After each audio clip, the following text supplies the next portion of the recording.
Welcome to episode 8 of Antlia. We've got something of a battle between players this turn, if you could call it that, and that is between Ermor and Yomi. Now, first Ermor cleared out the independents that were in this province, and after he had finished with that, a huge-ass magic bird shows up. And what does the bird do? Oh, not much, just throws a few fireballs at his horsies, his pretty ponies, and then gets absolutely destroyed. At least the bird managed to set one of the horses on fire. But yeah, not sure why Yomi did this. I think he might have just been screwing around. It does have Dominion immortality and will pop up back in his capital in a couple of months. Honestly, I think there was a bit of a waste of mage turns. Like, this thing could have been researching or site searching or something, but whatever. Not everything has to be efficient. Sometimes you just gotta send your pretender in to throw a couple fireballs at some ponies. Nothing wrong with that. Endermore's other expansion battle was completely lossless against just some standard independents. And otherwise, Ermor has received an offer for a non-aggression pact from Vanheim to his south, and Yomi saying that the border proposals he was making a couple turns ago don't seem to be relevant any longer, as Ermor has been expanding pretty rapidly in that area. Otherwise, Ermor is looking pretty good. He's moving this expansion party back, probably to move in through these horse tribe and these Amazons, so it is possible that he'll try to expand south here as this mountain sort of cuts off whoever's down here. He's pushing into these ghoulies over here, which if successful will give him access to this throne province, and he's just YOLOing this throne here with an expansion party of Equites. It's just the same as the expansion parties that he's been using elsewhere. Definitely could be risky depending on the mages that are on it, but these are very powerful units with a very powerful bless. So I'm excited to see how this will be turning out next turn. And looks like he's recruiting his first mage. He's been pretty much doing nothing but recruiting the archbishops so far. I presume to do some site searching, but we'll see what happens. He has no research queued up yet. And Katis has received a message from Femoria, who's just kind of asking about what's going on to the north of him, sharing some info on where Shabalba and Yomi is, and I don't even think Katis knows. Yeah, he has no idea who's to the north of him. He didn't have any problems in his battle against Ghoulies and Solus. However, a bit of a different story in his battle against the Crystal Sorceresses that are in his cap circle. Now, this didn't occur to me last turn, but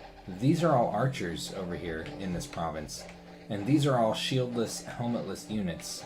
I don't play a whole lot of Katis, so I don't really think about things too much when I'm looking at Katisian units as far as expansion goes. But yeah, this is a horrible composition against a province like this. And these are actually pretty good archers. They have above average precision. Same with the Pegasus riders, who also have a lance strike in melee. Like, this is a really, really bad matchup for fork lizards. And yeah, Katis just got obliterated here. Wouldn't be too hard to make this effective. You just need a little wall of units with shields to bait most of the archer fire while the elite warriors come around the side and dig at him, which hopefully he'll be thinking about doing. So far he's just recruiting more of these elite warriors, and nothing is wrong with that. These are great units, but to take this province, he is going to need something with shields, at least to take it without taking enormous amounts of losses. I mean, he could just keep zerging it with warrior lizards. Looks like he's recruiting more elite warriors, I mean, which is fine. He can always use these. These are really good units. What he really wants for the Crystal Sorceress province are these. Helmets, shield, all he needs. But he probably still wants some of these a little bit behind to come around and do damage. In other developments, he's moving down into these barbarians with just this. He recruited all of these archers here and isn't even using them against these barbarians,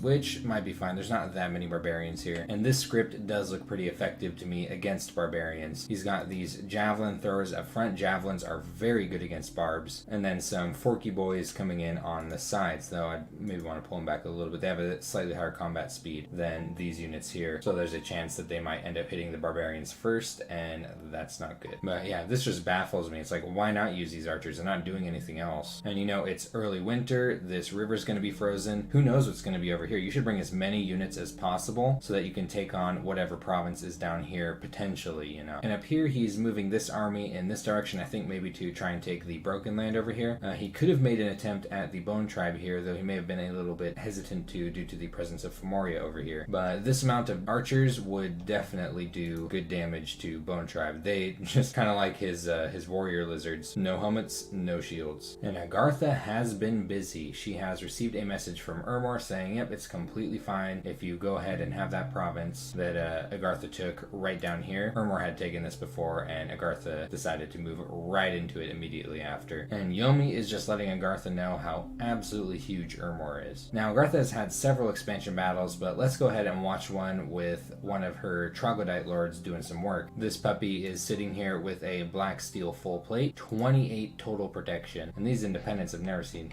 anything like this. And just bonk, bonk, bonk, bonk, bonk, bonk, just never ends.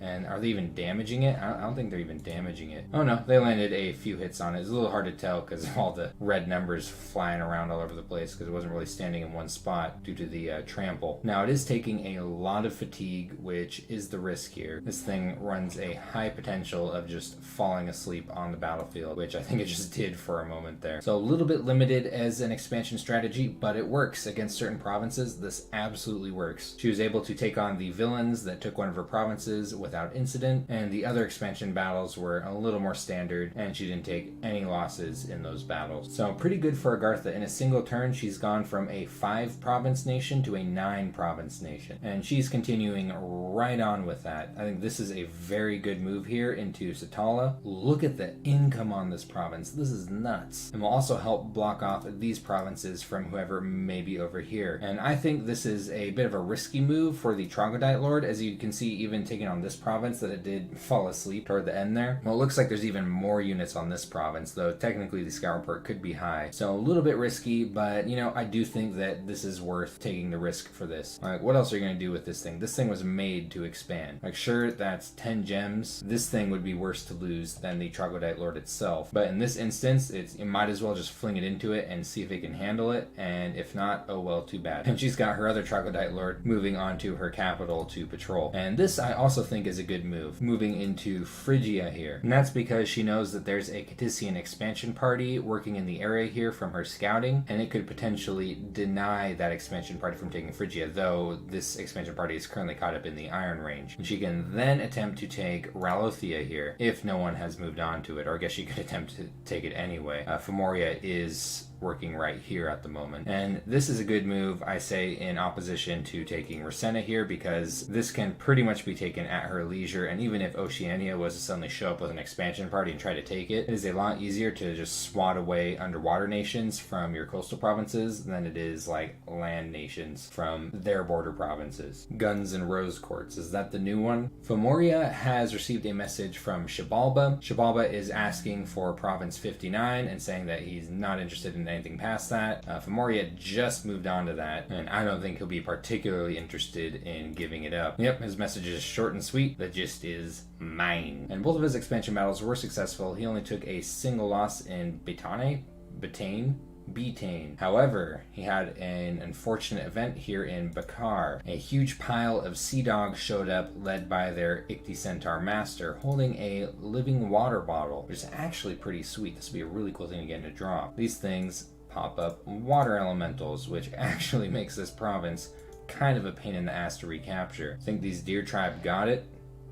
Oh boy. Oh no! Didn't even manage to kill a single pupper. But Femoria just so happened to have some units on his capital. What he didn't have was a commander sitting around, which I do think is a good habit. Personally, I always try to keep a commander on my capital at all times. Well, not just my capital, anywhere where I'm recruiting units. I like to prioritize a commander. Generally one that I can recruit a couple of in a single turn, like this Furbolg champion. Having commanders around just allows you to respond to things potentially an entire turn faster. So really good habit to keep. It would have made it so you didn't have to try and take back this province with a Furbolg druid leading a bunch of Numidian warriors. These are really good units, though. I'm excited to see them stack up against challenges that this province is giving him.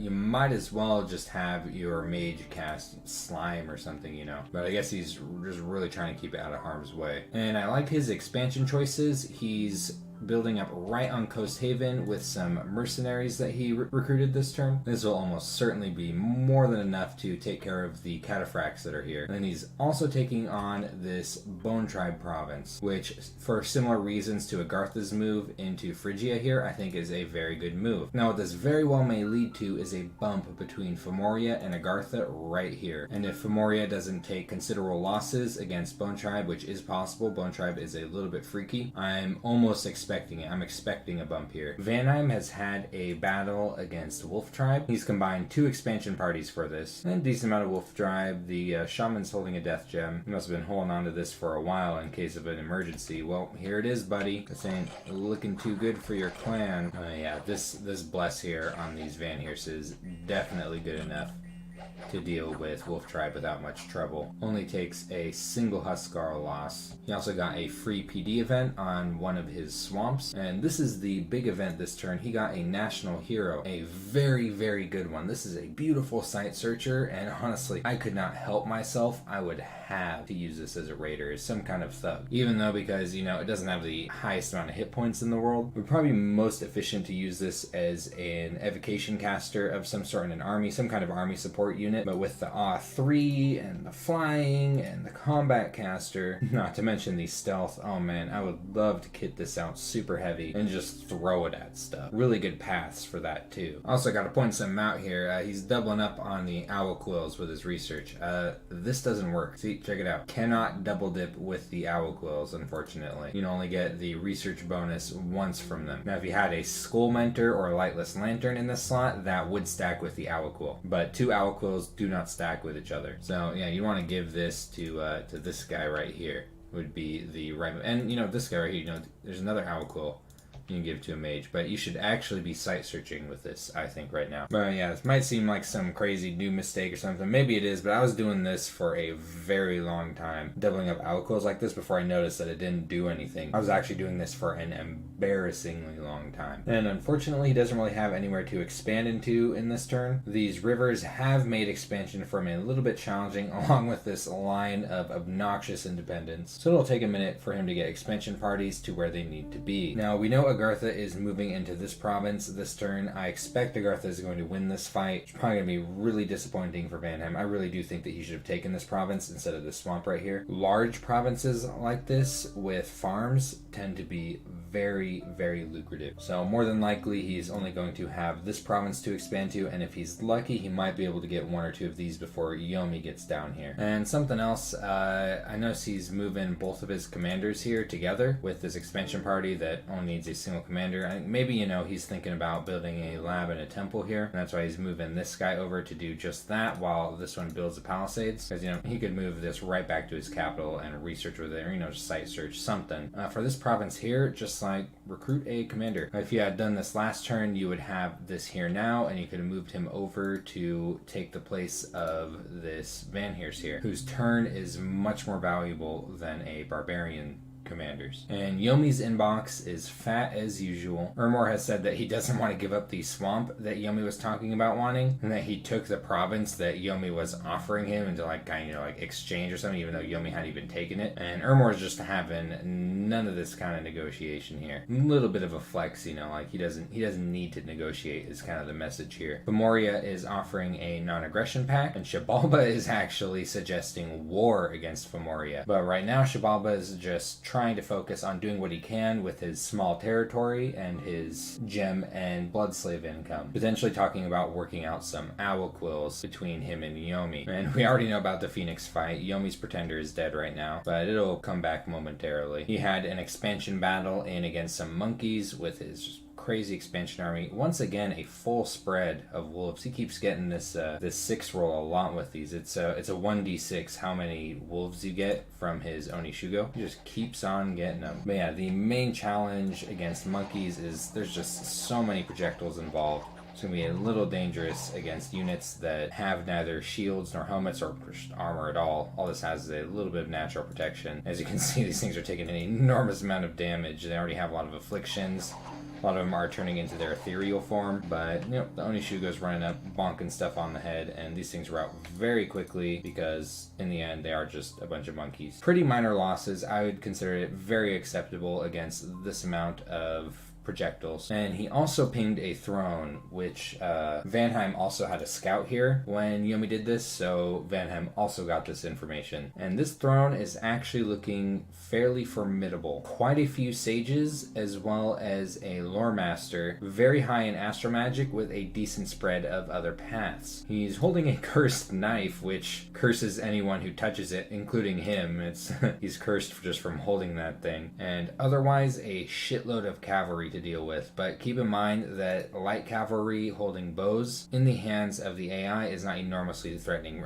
Below average precision on these bows. In the hands of AI, these are better units. The protection's the same, the hit points are the same. These archers actually do more damage with their melee attacks. The only thing the light cavalry has going for it when it comes to AI scripting is it does have higher defense skill significantly than the archers. But the combat speed is not really going to be relevant because this thing's just going to shoot its bow. So in the end, this pile of cavalry right here, as well as whatever the heck this lore master is going to do, is the main hurdle to jump over in taking this throne. And a troll pinata. Always nice. Trolls are really good at escaping those. And now Yomi, sure enough, is moving on to the barbarians with a huge pile of stuff, though he is not involving his Onishugo, which I think is a good idea. It's not really worth risking. It's not going to make a huge difference in this fight, and it could die against barbarians, so good move here. Unequaled obesity. Fatty. And he's also moving into these wolf tribe with all of his goblins that he's got over here, which is going to just about tighten up his expansion unless he's able to get an expansion party down here before Vanheim does. Yomi is talking to Xibalba about potentially invading Ermor, and personally I think if it was just Yomi and Xibalba that they would have to work up quite a bit of units and commanders and research and whatnot to even think about attacking Ermor. I think Xibalba's suggestion of attacking Femoria is much more realistic, at least for this alliance right here. If they were to involve Agartha, maybe be a little different, and they still might need help. Ermor is just huge, and his bless is crazy. And Xibalba has had a single expansion battle, which has largely been the case with him, just against some lion tribe.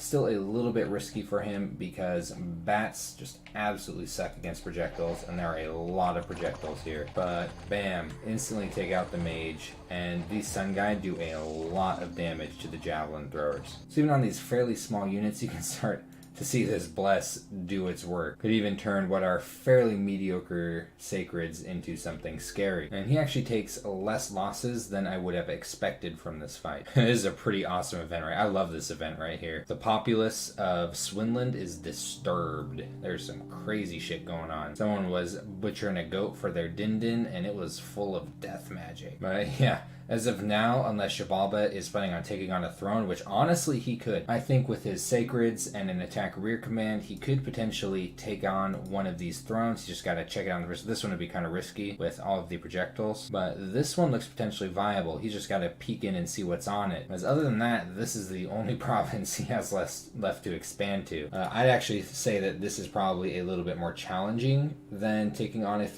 this throne, at least just looking at them from overhead, because this one has Mound Kings for sure, and these are going to run ahead with the Long Dead Horsemen, making them very hard to kill in an attack rear command. One thing I did notice is his mercenaries here. He's not rehiring them, something that I actually do think he should have done just to maybe try and take this province using their help. There's still a decent amount of archers here, and it's not that expensive. He has the gold to snag this, and though it's not the best province, it'll pay off in not that long. What he could have done though, since it doesn't look like he's planning on rehiring these archers, is just bam, get some info on the throne, get the throne potentially a little bit weakened by archer fire, soften it up a little bit, and also deny these archers from benefiting other players by murdering them on this throne.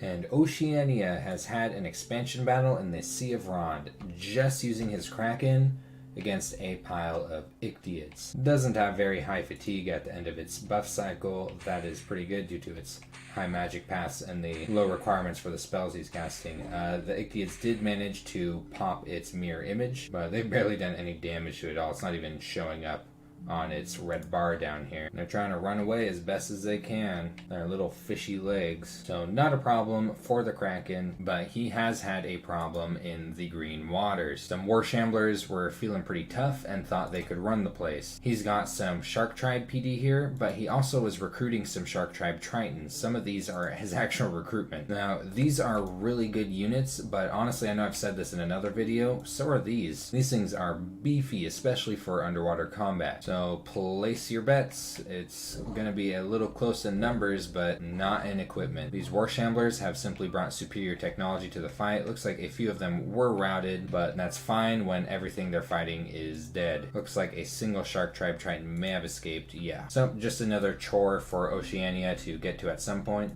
There was a glowing kelp forest waiting for him here as well. That's nice. It's the second one he's found. And now he's moving everything onto this Amber Clan province. And Amber Clans can be a bit of a pain in the ass. I have lost Awake Expanders to these before. One little nitpick is in your army here. You've got these Shark Tribe here just kind of chilling out with this random Shambler Chief Independent Commander. Something you could do is just boom, look, now they have 2 morale because this thing has inspirational and better leadership. He's got the squad room for it, so it's just something you might as well do it, and then it'd even free this guy up if you wanted to do something else with him, like, I don't know, pillage. No, don't do that. And this is kind of interesting. He's moving up an Aphroy Lord up a few units up into Giant's Rest. Now this might just be to protect the province, like he might be a little spooked that Femoria, now that he has a connection to it, might try to take it. So completely fine move. I just wish he'd move an Air Mage up here to get some Draconians. So that has been turn 9 of Antlia. We've got some discussion of a potential early game invasion. It is getting to about the time where a lot of players may look for an early war. So we'll be excited to see who throws the first real punch, and I will see you in the next episode.